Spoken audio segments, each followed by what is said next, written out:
মামু না রে, কি খবর মামু? আজকে প্রত্যেকের লাই ঈদ মুবারক জানাই। কারণ আর পদ্মসের মেঝে আজকে ঈদ উদযাপন করে ফেলাই।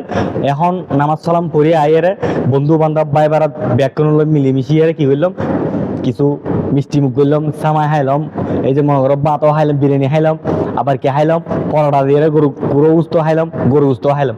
তো আসলে একটা জিনিস চিন্তা করে দিই, বিদেশের মেঝে যারা ঈদ উদযাপন করে তারা আসলে হইতে পারে বিদেশত, বিদেশ বাড়ি মেঝে এই যে ঈদ কি জিনিস।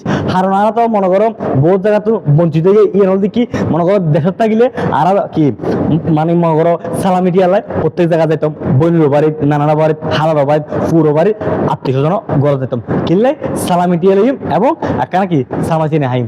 তবে আর এই পদসমে যে নামাজ সালাম পড়ি আয়ের কি গরম করে গুম, হালি গুম, হার গরিবের কিচ্ছু নাই। এই যে একটা হতা আছে সেট দেওয়ার মাঝখানে আর তো কি তরম পরে। তো মনে করুন পদসমে যে তারা ঈদ উদযাপন, ঈদ গজিয়া দিয়ে ঈদ উদযাপন করছি, তারা হইতে পারে প্রবাসী হলোর বেদনাই কি। তো আরা হইতে পারি আর যে প্রবাসী মেজে আছি আরা হইতে পারি বিদেশ বাড়ির মেজে এই যে ঈদ উদযাপন কি। তবে একটা হতা সবসময় এখনো হই। তো হালি যে বাংলাদেশের মধ্যে ঈদ প্রত্যেকের জানাই ঈদ মুবারক।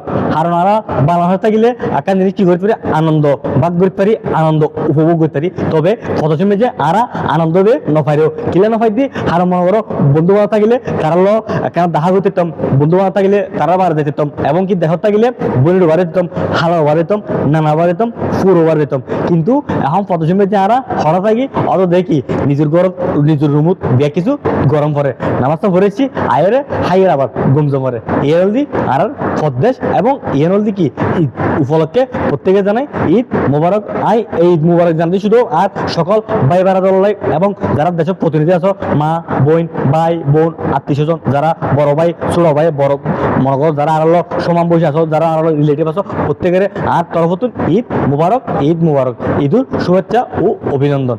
আসসালামু আলাইকুম।